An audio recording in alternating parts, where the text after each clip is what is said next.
If you're interested in becoming a water resources engineer, if you're considering something in grad school versus the type of engineering that you're studying today, or if you're curious about what it's like to run an engineering blogging community, then this video is for you. All that and more coming up.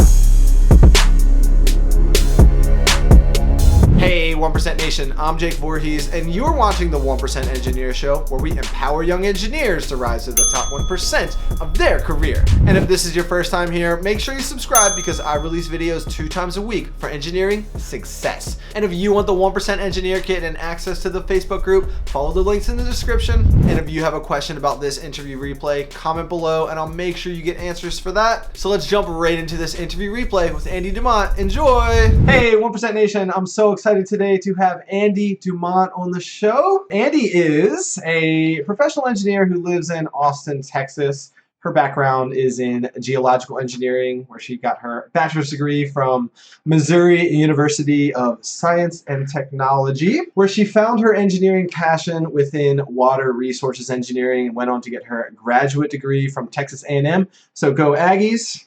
You are not the first Aggie to be on the show. Oh, nice.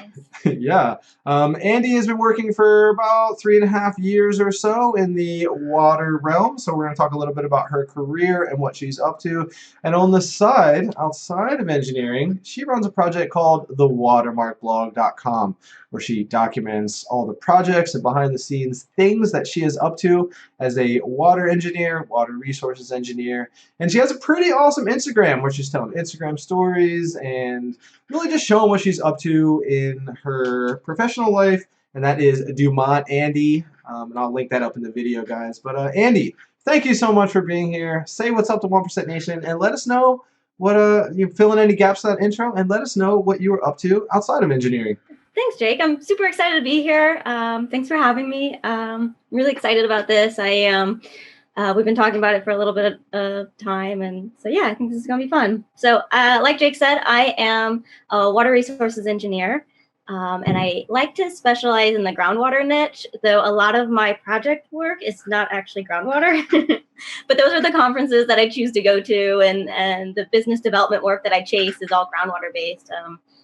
Big supply systems, really big wells, technology we call aquifer storage and recovery. So it's like a big reservoir, but it's underground. So we store drinking water and then we'll pull it up later, treat it again, chlorinate it, and then push it out to the system. So I do a lot of pumps, a lot of hydraulics. And then somewhere along the way, I started filling in my workday with wastewater work. So I'm sure you've seen on my Instagram or my blog, I end up talking about biosolids and poop a lot more than I thought I would in my life. Especially because I avoided all the wastewater classes in both my undergrad and my grad degree. But yeah, that's what I do mostly. Awesome. Thanks for all that, Andy. So, Andy, I always love to start out interviews in this fashion because the most common question I get is, how did you know engineering was for you? And specifically within that, how do you find your way? How do you find your engineering passion? I think your story is particularly interesting to 1% Nation because you started off with the geological engineering background, and then something happened. Something happened, and you thought, I'm going to pursue this water resources thing.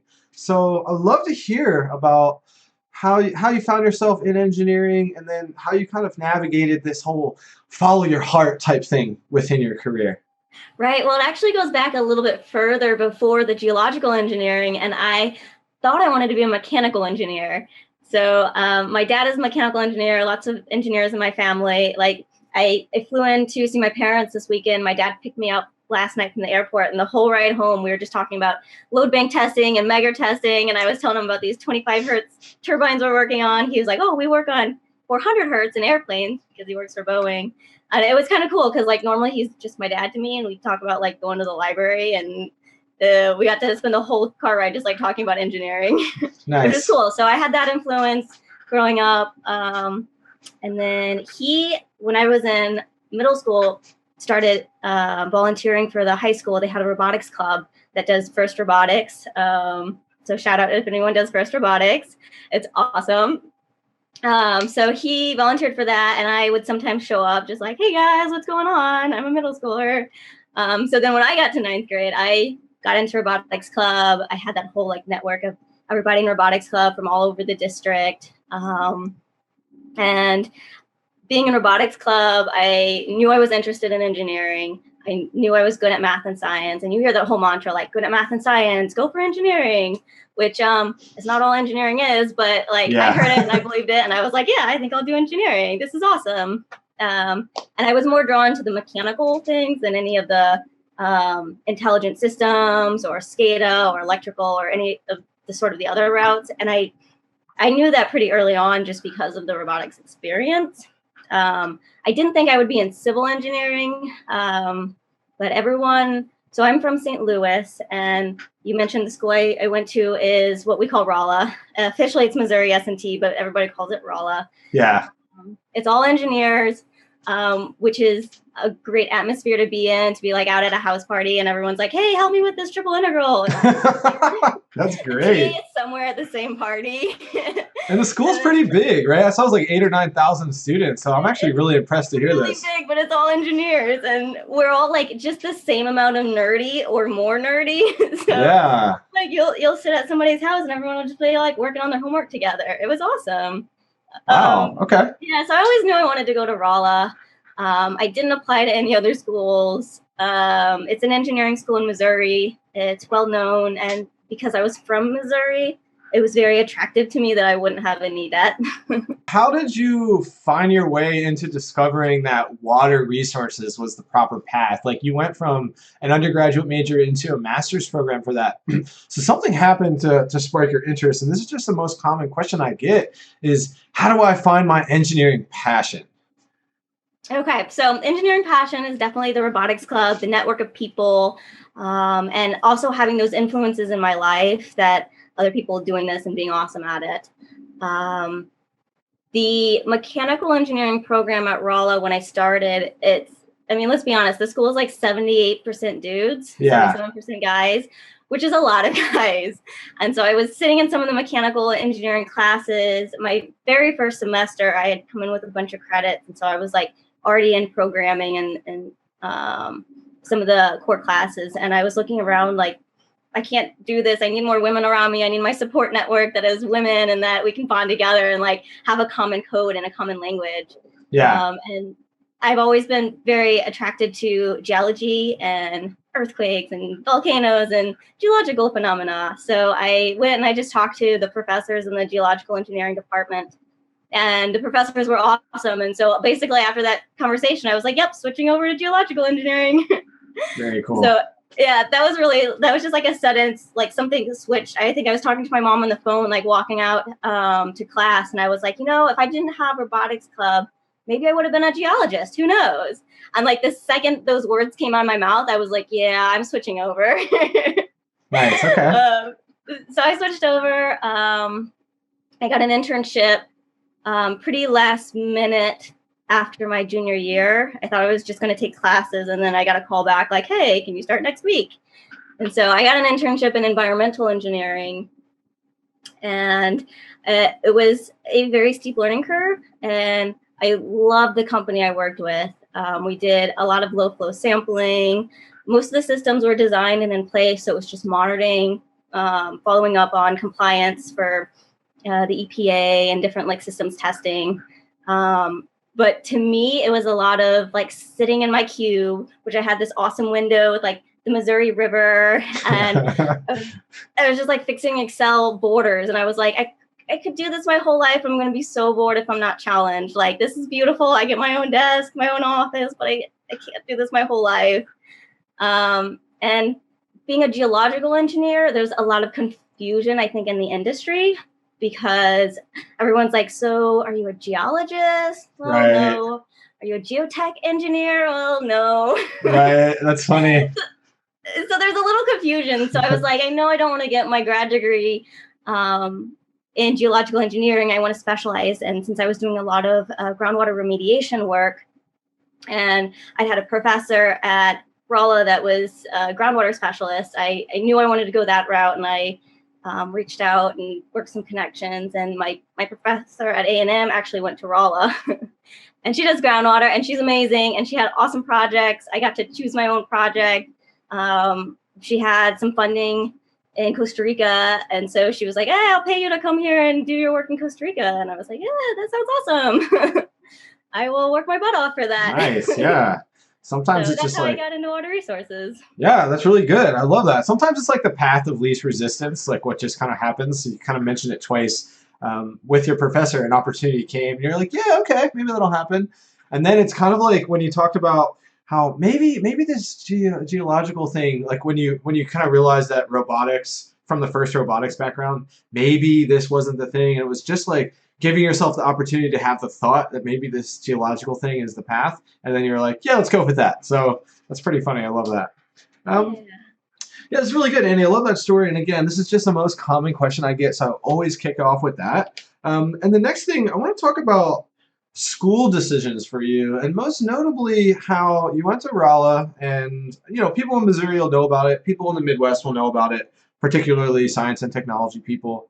But outside of that region, I would imagine the brand, the school, the people's awareness of the school doesn't go that far. Just like University of Delaware for me, people know UD is good engineering, but if I get too far, people don't even know where Delaware is. But when you went to grad school, sorry, yeah, that's right. I'm kidding.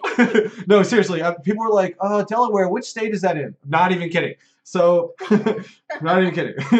All the time, actually. But then when you went on to get your master's degree for your grad program, you chose to be an Aggie. You went to Texas A&M, which people far and wide know about Texas A&M. So I'd love to hear what your views are on that, Andy. Is like school branding and like the network of alumni that you have access to, and what you would suggest a young engineer do today. Did you really like that smaller, 22% female, like more intimate, not tiny school, but smaller than A&M? Or do you think that like the big engineering program, big brand school is the way to go today for engineers?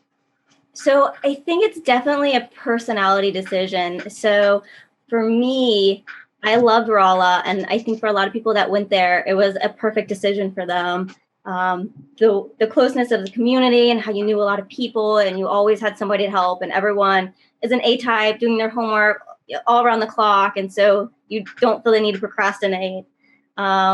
But like you mentioned earlier, I live in Austin, so I see all the things happening around the UT campus and the big UT school. And I saw a little bit of that at A&M. There's a ton there, but I was shackled to my desk most of the time, so I don't know that I was involved in it. So it's definitely different. I think different people would prosper and do really well in different situations. And for me, I'm kind of borderline. Like I can work really well over with the introverts and doing our homework and geeking out about some science data we found on Reddit.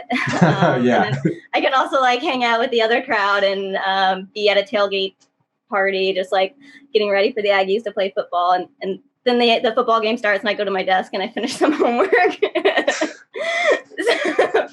Yep. So I think it definitely was personality driven. And like for me, it was financial. It made sense. My friends were going there. I'd heard so much about it. My dad was actually telling me like, don't go there. If it was school that I made it through, you can do better. I want better for my kids. And we were just like, yeah, whatever, Dad. So me and my brother both went there. Yeah. So it definitely made sense for me. And I sometimes do think, I missed out on that like big school, meeting different types of people, having so much to do that's more than just like house parties every weekend in an actual city. But so I don't know, like if I went back knowing that, if I would have made the same decision, but it was definitely really good for me at that time. And it got me to where I am now. So I'm grateful for that. Yeah, and I like what you said, how you said, I don't know if I would do it differently if I redid it, but like you got the best of both worlds, right? It's kind of exactly what I did. Went to Delaware, which out here, 20,000 students, it's not small, just like Rolla, it's almost 10,000. But then grad program at UW-Madison, so I got that Aggie-like, 85,000 football stadium, big nationwide presence. I think UW-Madison of all public schools is like up there on the list of public schools, not your Stanfords and your Harvards who generate Fortune 500 CEOs or something. So I'm sure, Texas A&M is cranking out professionals. And sidebar here, the professor that I studied with at Madison, he did some graduate work at A&M. I'm pretty sure his PhD is Texas A&M. And they have Really? What's his name? Dr. David Noyes. We have the Texas Transportation Institute. It has its own research institute at A&M. It's so baller. So you guys have always been on the map for me. Transportation engineer? Yeah, I'm a transportation engineer, traffic. Most of my career has been in like quantitative forecasting. So I don't say urban planning because then that gets like affiliated with the soft side. But it's been transportation-y. We don't have to go too much into that, but okay. No, that's cool. I didn't know that. Texas is a leader. I mean, most of my career, I'll just put it out there because I want this to mostly be about you. But when you build a new bridge or like a whole new freeway or something like this, a big project, like hundreds of millions of dollars, if not into the billions, the city and the state DOT usually spends a ton of money to make sure that this bridge is in the right place, that this highway is in the right place. And so they'll pay a firm. This is what CH used to compete with us, compete with my Parsons crew regarding, but the forecasting of that. What does this look like in 40 years, 50 years? So it takes an entire team, like usually 12 or 18 months to figure that out. And that's what I've usually been working on. Since moving home, it's been different. But so this is really good, Andy. I love the insights about school size. Not to sidebar about me too much, because just total respect for Texas A&M for sure, 100%. There's so many 1% Nation members who are down there in Texas. So look at UT, look at Texas A&M guys, and there's a whole bunch of other great schools. But those are the two big ones. So one more question about school, Andy, and then we're going to talk about your side projects and all this other stuff that you're into, which is what I'm most excited to ask you about. And I'm sure you're excited to talk about it as well. I get a lot of questions about grad school. How did you know? Was it for you? Was it mostly like, okay, I'm doing this geological thing, but I want to focus on this water thing? Or were there other incentives for you to want to go to grad school? Did you just want that extra degree? Tell me about, I'd love to hear a little bit more. You mentioned it already, but like the opportunity that happened and then you took it. So I want to hear your whole story about how grad school became a reality for you and how you knew it was the right choice, things like this. Sure. Well, like I said, I was doing environmental engineering at the time in groundwater. So I knew that I loved doing the groundwater stuff and I love the geology component, which spoke to my geological engineering degree. But I guess for me, there was no like tipping point of, oh, I'm going to grad school. It was kind of always like in the back of my head, like I really like school and I really like doing my homework and I'm kind of a weirdo. And I like that atmosphere in the community and hanging out at a coffee shop and working and, being there with your peers and being like, oh, what'd you get on that modeling result? And then trying to like pull out results from it. I love research and I love that part of school. And so I had thought originally maybe I would continue on and get my PhD. Yeah. Which I didn't end up doing. It was a very hard decision at the time, but now I know it was incredibly right for me that I didn't do it. But it did steer me into the path of the Master's of Science versus like a Master's of Engineering degree, which if you want to be in consulting or the industry or private government, Master's of Engineering is the way to go. It's 1 year, 1 calendar year, you knock it out, and then you have a master's degree. I did the 2-year research base, but that also gave me opportunity to be in Costa Rica and to pick my own project and to nerd out on some of the things I really love to do. And that's just like pulling up research papers, and I was reading about isotope tracing in the groundwater, and I learned all these like precipitation patterns and how water recycles. And I love that. I love just like sitting down and having a problem and working through it. And like I'd go in and have meetings with my professor and we just put our heads together. I guess we were more like banging our heads together and figuring out, okay, well, what if we write this little MATLAB code? What can we pull out from the data? And so that worked really well for me, but I definitely recommend it only to people that definitely if you're trying to figure out if you want to go to grad school, if you're on the fence, you're somebody that will go really well with grad school because you're already thinking about it and it's already on your horizon and it's in your head. And but at that point, I would consider like, do I go Masters of Science or do I go Masters of Engineering? And I think that's what sort of separates like the people who are there for research and the people who are there because they want to further themselves in their careers and widen their networks. Or, you know, maybe they're like me and they were working on Excel borders and like learning a lot of Excel stuff, but not seeing a step up from that or seeing what else they could take that with. Right. And did you do research assistantship? So you had the funding and you had all the benefits of being a student as well, but you got paid and free tuition. Yeah, that was one of the things that one of the reasons I chose A&M. Obviously because of the professors and the program, and it was awesome. And that they were able to offer me a year's worth of funding. So I knew going into it that half of it would be funded, and then I could apply for grants for the rest of the funding. And that came with a TA position. So I had to go to classes, I had to do my research, and I had a TA, which is a lot of work. But coming from the industry, I'm like used to being in an office from 8 a.m. to 5 p.m. So I just treated it like a job. Yeah, well, yeah, it is for sure. I've never heard of a research assistantship position where you also had to TA as a master's student and not a PhD student. That's interesting. So I was a TA instead of an RA. Okay, I got you. I was technically paid to TA, and my in-state, they pay for in-state tuition if you have a position, which I think is pretty typical. So that my position was technically a TA. I just researched on top of that. Interesting. So did you have a requirement to submit papers to conferences and work on other research projects within that, along with your clearly your TA responsibilities? I don't know that it was so much a requirement, but working with my professors, that's what they're interested in and where their interests lie. And they definitely recommend that, and they encourage that, and they help you to submit papers. And I wanted to publish. I wanted to have papers out there and go to conferences and be like, look at all this cool stuff I'm working on, which is kind of what my blog is like. Hey guys, look at all this really cool stuff. It wasn't really a requirement, but it was definitely something that if you're a master's student and you're doing research, you end up doing a lot of. Yeah, this is really interesting. I've actually never heard of this sort of, I'm going to call it a hybrid sort of assistantship, because I either hear of pure RA, research assistantship, like what I did, where there is no TA, no students, no grading, no going to the classes that aren't actually for your credit load for your master's program, or pure TA, which from what I've seen tends to be non-engineering and sciences type thing. So you might get a humanities major, a graduate student, and they have all these TA things, but then they don't necessarily do as much research. So this is funny. So maybe I've been missing this in the industry. Maybe it's something that exists out there and I just didn't know about it, but that's really cool.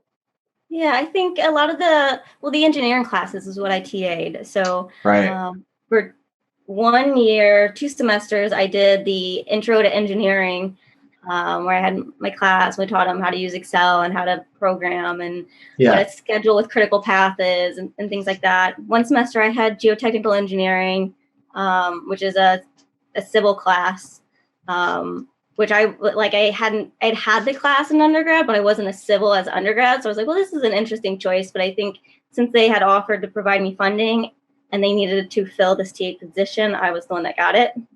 And then the research was, I had to do the research to finish out my thesis. I also, a couple semesters had research hours. So you take a credit that's like 3 credit hours, and your professor just signs off like, yeah, I know they've been doing research, but it's not graded. It's just, it fills up your schedule so that you don't have to have 3 classes and research and TAing. You can have 2 classes and research and TAing. Right. Yeah. Yeah, that's good. Good stuff. Awesome. Okay, Andy, let's this is all really good. I love people's stories about just how they navigated all the academic stuff, because it gives most students anxiety. They have no idea. They've never had to do this before, and it's really hard to find good information on this, which is the whole point of the show. So thank you so much. It's really good. So let's talk about some exciting stuff. Let's get right to the meat and potatoes here now. I want to talk about personal brand, Andy, and I want to talk about sort of this thing you have going on, this watermark blog and your Instagram, and what drives you? You know, you're a perfect example of an engineering personal brand. Okay, the first thing people think about when they think about you is probably you and your engineering journey, which is what you want today, guys. You have to lead with where you're going in your career, because if you're not, there's people like Andy who are crushing you because they're showing their work, they're talking about their passion and everything like this. So here's the core question though, because we understand what personal brand means here, so we don't have to go into that, but what does it take for somebody to want to do that? A lot of people are terrified to take selfies while they're at work and this sort of thing. But so let's talk about like what made you want to start your blog? What made you want to have your Instagram more than just your food and you know pets and things like this? Well, let's Well, I walk. can't just have Yeah. their own shot on my Instagram. Well, and that's great too because people want to see your life. But let's talk about that. Like, what made you want to personally brand yourself as like the watermark blog journey, and like let's walk through that sort of mindset, Andy. Well, I guess you nailed it. Like, it is a little bit terrifying to have yourself exposed like that on the internet. And I don't always tell people when I'm like out on a job site. Sometimes I just be like, yeah, I'm taking video. And also, can you on my blog? It's cool.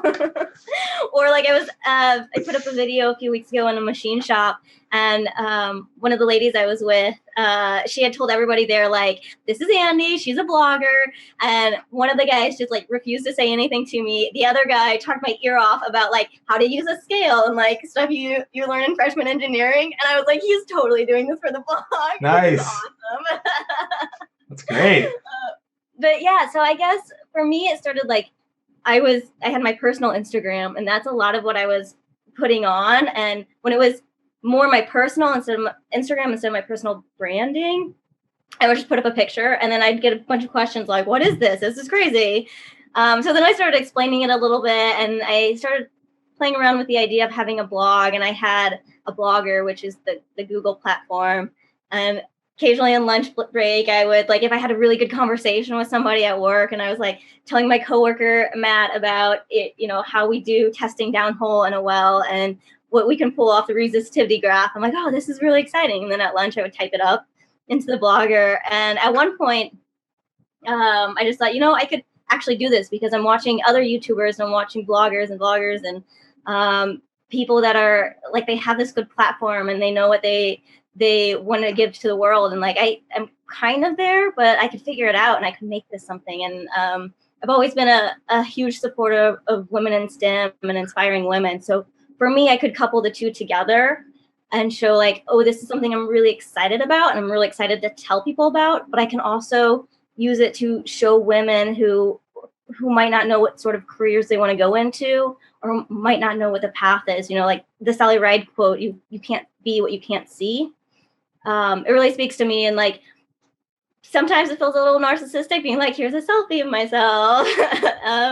Also, I'm in a machine shop here. But I always come back to, if people are following me because they want to see what I'm doing, then they're getting something out of it. And they're learning and we can learn together. And a lot of times people will comment back and I'll be talking about this weir. I did a post on some mathematical modeling that I did, where I made a MathCAD program to do some iterations to design like the length of this weir. And I put up some pictures and people were responding like, oh, I did some design like this and on this other weir somewhere else. And like it started a dialogue, and that's awesome. It's not so much my mission of inspiring girls, but it's also this community building and like connecting me to the community. And I really love that opportunity and I'm really grateful for that. So it's more of a hobby for me at this point. Like here I can feel like I'm doing some good in the world and enacting change. And also I'm like having this community and this conversation with people. So that's really important to me, especially functioning as an engineer. And sometimes us engineers, like we lose all of our social skills and we just like put our headphones on and go in our cubes and don't talk. And like, it's challenging me to like be a part of society and to interact with other people and find out about their lives and what they're doing and what inspires them. And so that's why I keep doing it. Yeah, that's really good. I love that, especially what you said about community. I'm sure you saw me over here fist pumping and stuff like that. But I think that's really good. I mean, that's really what this whole 1% Engineer Society, 1% Nation is for me, is building this community of engineers. really to help each other along the way. There's a lot of communities like yours which are so needed that are about inspiration and encouragement. And I love what you said also is you can't be what you can't see, but that's kind of the point of interviewing engineers in different niches like you is to give these young people exposure to the types of engineering careers that they can have. And I love the brand of your tribe, which is enginist, right? An engineer feminist, which guys, by the way, that just means feminist. Really, it doesn't mean you're a woman. It means you support women in this world. So, I'm a feminist. Lots of other people are feminist supporters out there. So, I love what you're doing, Annie. I think it's really good. I was going to ask you a little bit about like what's the core goals and purpose of everything that you're doing, but you nailed it already. So thank you for all that. I think that's so good. Um, so here's another thing that I love to ask people because I encourage every person, everyone out there today, whether they're an engineer, but for you guys, 1% Nation, you definitely should be doing this, is putting out content, telling your story, adding value, trying to encourage people to do something that you know about, because you can only really talk about what you know about and generate content about that. So here's the question, Andy.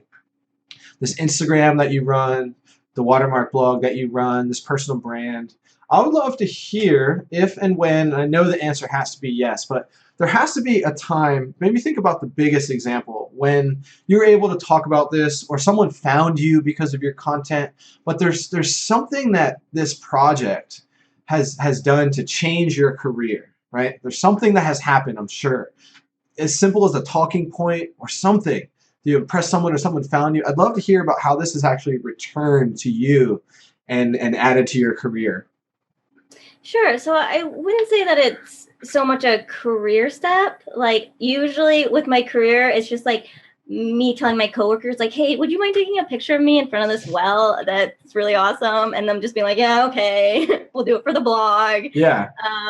But I think it really gives me empowerment in my personal life. Like, so I had somebody email me a while ago and she was asking about how I chose to go to Texas A&M for grad school and was asking a little bit like what you asked. And I was really flattered by it that like somebody thought I was an authority figure on this and that like I had something good to add to the conversation. Yeah. And so I laid it out for her, like, this is what I did and here you go. And hopefully this helps. And by the way, how did you find me? And it was like, it felt really awesome and really empowering to like be able to help somebody and that somebody felt comfortable enough to reach out to me.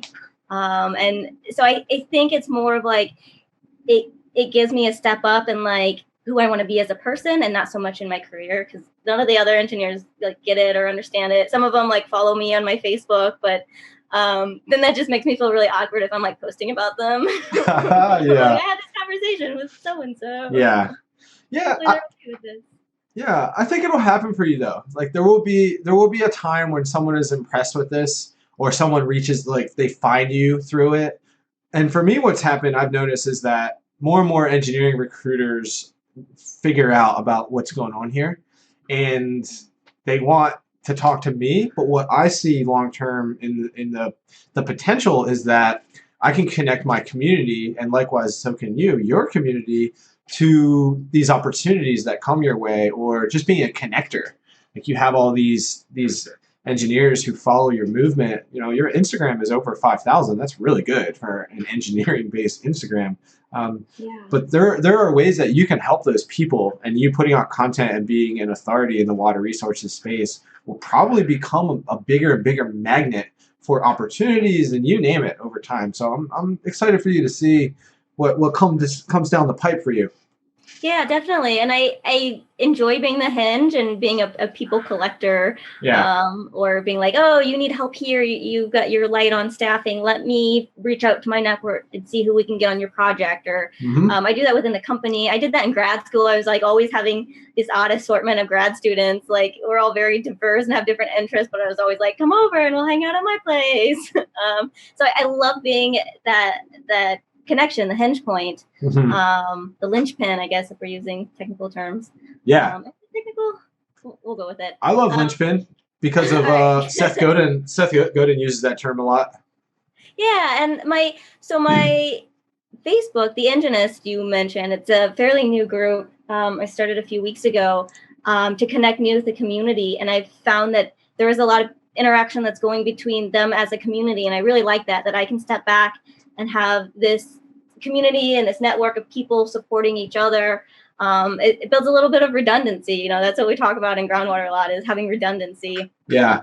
And they can support each other. And I can, if I'm really busy working, traveling for work, I can, I probably have like 30 emails sitting in my inbox, my personal Gmail that I haven't looked at. And I certainly haven't been on the Facebook, but they're now connected and they can talk to each other. And occasionally I'll see somebody post something and I'll be like, oh, have you talked to Jess? She's doing really awesome stuff. She might be able to help you. Mm-hmm.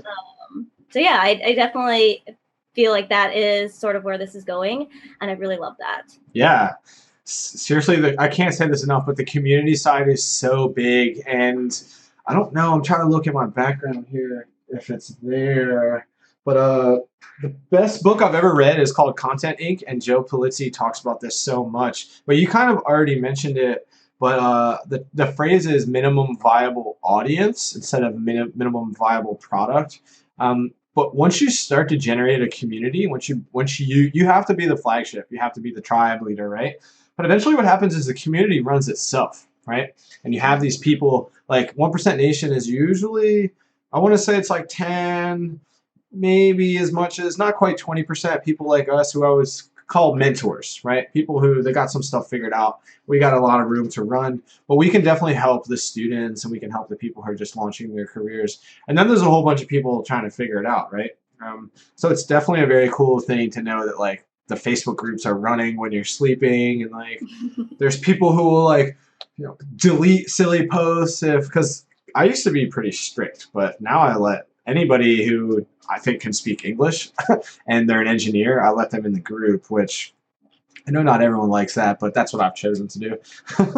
But anyway, I love it. It's not a clique or like a Mean Girls community. You have a really good base and like people can have different opinions, and that's what adds to the conversation. Yeah, for sure. Absolutely. So this is really good, Andy, so far. This is awesome. If you want to do a quick little lightning round where we do like short answers, we can. How do you feel about that? Let's go ahead and do it. I'm enjoying this. Awesome. Okay, Andy, are you ready for the 1% lightning round? Yes, I think so. Awesome. Okay. So what is the number one book that you can suggest to 1% Nation and why? I am going to suggest a fantasy book. It's called Broken Earth. It's got strong female characters. It's not engineering related, but sometimes that's what I need to take my mind off what's going on at work and everything else, and you can get the audiobook, so it's great. Very cool. I like that name, Broken Earth. Oh, it's awesome. Andy, what is one personal habit that leads to your success? I wake up early. I go to bed early. I wake up early. There's a ton of jokes I can use at work about how I'm an old lady with my cat. But it really feels good to be able to get up early and start doing work before my phone starts ringing and everything else starts coming down for the day. Mm-hmm. I can't tell you how many engineers say that. And when I listen to business podcasts, everybody wakes up at 4:30. Everybody. Yeah, I couldn't do that. But 6:30, 6 o'clock is good. That's really good. So Andy, if we could learn from one mistake that you've made in your engineering career, what would that be?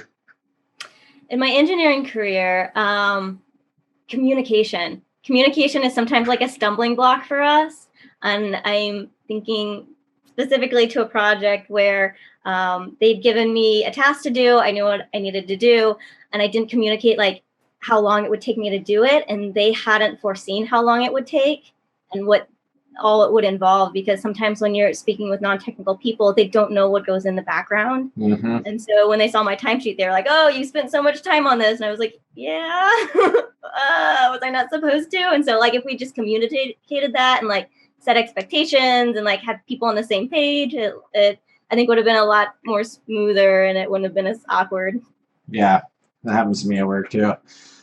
Final lightning round question for you, Andy. What is the biggest piece of advice that you have ever received?